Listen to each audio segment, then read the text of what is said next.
Good morning students, welcome to online classes. अभी हम लोग साना साना हाथ जोड़े पढ़ रहे थे। आइए देखते हैं मधु कांकड़िया द्वारा रचित साना साना हाथ जोड़े का आगे का भाग। ये देश की आम जनता ही नहीं, जीवन के प्रति संतुलन भी है।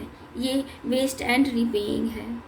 कितना कम लेकर ये समाज को कितना अधिक वापस लौटा देती है। मन ही मन सोचा मैंने। हम वापस जीप की ओर मुड़ने लगे कि तभी मैंने देखा वे श्रम सुंदरियां किसी बात पर खिलखिलाकर हंस पड़ी थीं। इस कदर कि जीवन लहरा उठा था और वह सारा खंडहर ताजमहल बन गया था। हम लगातार ऊंचाइयों पर चढ़ते जा रहे थे। जितेन बता रहा था, अब हम हर मोड़ पर हेयर पिन बेंट एक यू शेप्ड का त्यान होता है, उसे लेंगे और तेज़ी से ऊंचाई पर चढ़ते जाएंगे। हेयर पिन बेंट के ठीक पहले एक पड़ाव पर देखा 7-8 वर्ष की उम्र के ढेर सारे पहाड़ी बच्चे स्कूल से लौट रहे थे और हमसे लिफ्ट मांग रहे थे। जितेन ने बताया, हर दिन 3-3.5 किलोमीटर की पहाड़ी चढ़ाई चढ़कर ये बच्चे स्कूल जाते हैं। क्या स्कूल बस नहीं? मणि के पूछने पर जितेन हंस पड़ा। मैडम, यह मैदानी नहीं पहाड़ी इलाका है। मैदान की तरह यहाँ कोई भी आपको चिकना बरबीला नहीं मिलेगा। यहाँ जीवन कठोर है। नीचे तराई में ले देकर एक ही स्कूल है। दूर दूर से बच्चे उसी स्कूल में जाते हैं और सिर्फ पढ़ते ही नहीं हैं। इनमें से अधिकांश बच्चे शाम के समय अपनी माँओं के साथ मवेशियों को चराते हैं, पानी भरते हैं, जंगल से लकड़ियाँ के भारी भारी गट्ठर ढोते हैं। खुद मैंने भी ढोए थे। खतरा अब धीरे धीरे बढ़ने लगा था। रास्ते और भी सांकरे होते जा रहे थे।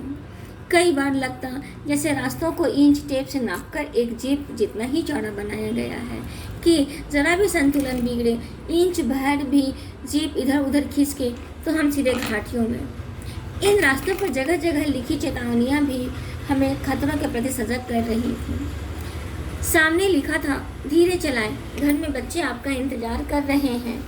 थोड़ी और आगे बढ़े कि फिर एक चेतावनी, we care, man eater around. पर हमें नरभक्षी जानवर नहीं, दूध देने वाले याक दिखे। काले काले ढेर सारे याक, पहाड़ों पर गिरते बर्फ के प्राकृतिक ढंग से रक्षा करने वाले घने घने बालों वाले याक।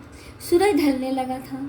हमने देखा कुछ पहाड़ी औरतें गायों को चराकर वापस लौट रही थीं। कुछ के सिर पर लकड़ियों के भारी भरकम गट्ठर थे। ऊपर आसमान फिर धुंध और बादलों से घिरा हुआ था। उतरती संध्या और जीप अब चाय के बगानों से गुजर रही थी कि फिर एक दृश्य ने मुझे खींचा। नीचे चाय की तरह उफान लेता उनका यौवन और श्रम में दमकता गुलाबी चेहरा। एक युवती ने चटक लाल रंग की बोकू पहन रखा था। सघन हरियाली के बीच यह चटक लाल रंग डूबते सूरज की स्वर्णिम और सात्विक आभा में से कुछ इस कदर इंद्रधनुषी छटा बिखेर रहा था कि मंत्रमुग्ध सी मैं चीख पड़ी थी। इतना अधिक सौंदर्य मेरे लिए असह्य था।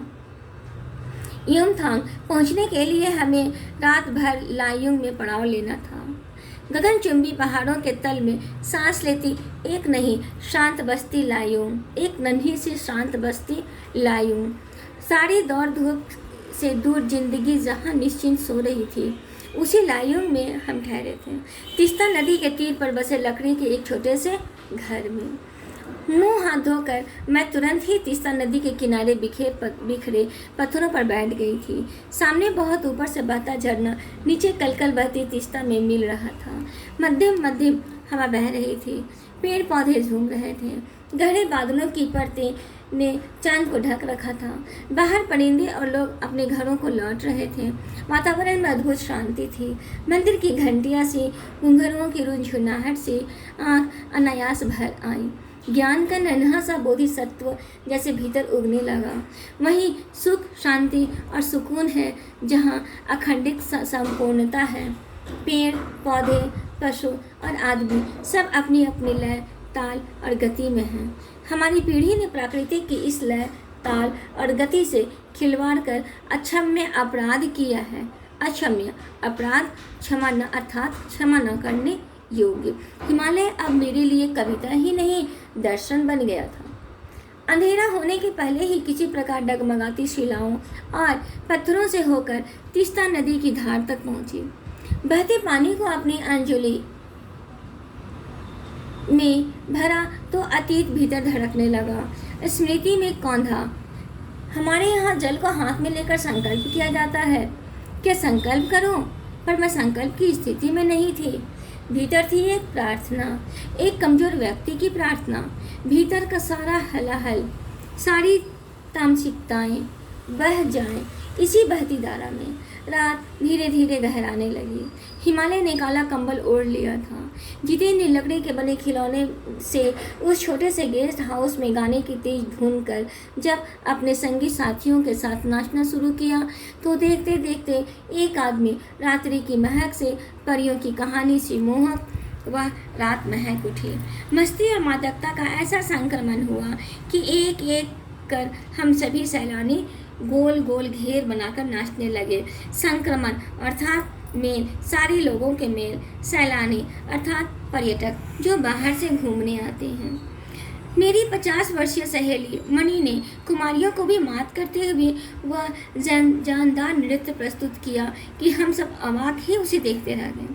कितना आनंद भरा था उसके भीतर, कहाँ से आता था इतना आनंद। लायुंग की सुबह बेहद शांत और सुरम्य, तीस्ता नदी की शांत धारा के समान ही कलकल कर बहती हुई। अधिकतर लोगों की जीविका का साधन पहाड़ी आलू, धान की खेती और दारू का व्यापार। सुबह मैं अकेली ही टहलने निकल गई थी। मैंने उम्मीद की थी कि यहाँ मुझे बर्फ़ मिलेगी, पर अप्रैल के शुरुआती महीने में यहाँ बर्फ़ का एक कतार भी नहीं था। यद्यपि हम ही इस लेवल में 14,000 फीट की ऊंचाई पर थे। मैं बर्फ़ देखने के लिए बेचैन थी। हम मैदान से आए लोगों के लिए बर्फ़ से ढके पहाड़ किसी जन्नत से कम नहीं होते। वहीं पर घूमते हुए एक सिक्किम नव युवक ने मुझे बताया कि प्रदूषण के चलते स्नोफॉल लगातार कम होती जा रही है, पर यदि मैं कटाओ, एक जगह का नाम है, चली जाऊं तो मुझे वहां शार्तिया बर्फ़ मिल जाएगी। कटाओ यानी भारत का स्विट्ज़रलैंड।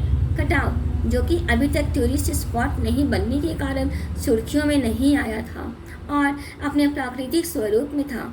कटाओ जो लायुंग से 500 फीट ऊंचाई पर था और करीब 2 घंटे का सफ़र था। वह नव युवक मुझसे बतिया रहा था और उसकी घर वाली अपने छोटे से लकड़ी के घर के बाहर हमें उत्सुकतापूर्वक देख रही थी कि तभी गाय ने आकर बाहर थैले में रखा उसका महुआ गुड़ुप कर लिया था। मीठी झिड़कियाँ देकर उसने गाय को भगा दिया था। उम्मीद, आवेश और उत्तेजना के साथ अब हमारा सफ़र कटाओ की ओर। कटाओ का रास्ता और खतरनाक था और उस पर धुंध और बारिश। जितेन लगभग अंदाज से गाड़ी चला रहा था। पहाड़, पेड़, आकाश, घाटियाँ, सब पर बादलों की परत, सब कुछ बादल में। बादलों को चीर कर निकलती हमारी जीप। खतरनाक रास्तों के असहाय एहसास ने हमें मौन कर दिया था और उस पर बारिश, एक चूक सब खल्लास। सांस रोके हम धुंध और फिसलन भरे रास्ते पर संभल कर आगे बढ़ती जीप को देख रहे थे। हमारी सांस लेने की आवाज़ों के सिवाय आसपास जीवन का कोई पता नहीं था। फिर नज़र पड़ी बड़े बड़े शब्दों में लिखी एक चेतावनी पर, if you are married divorce speed. थोड़ी ही दूर आगे बढ़े कि फिर एक चेतावनी, दुर्घटना से देर भली, सावधानी से मौत टली। Thank you.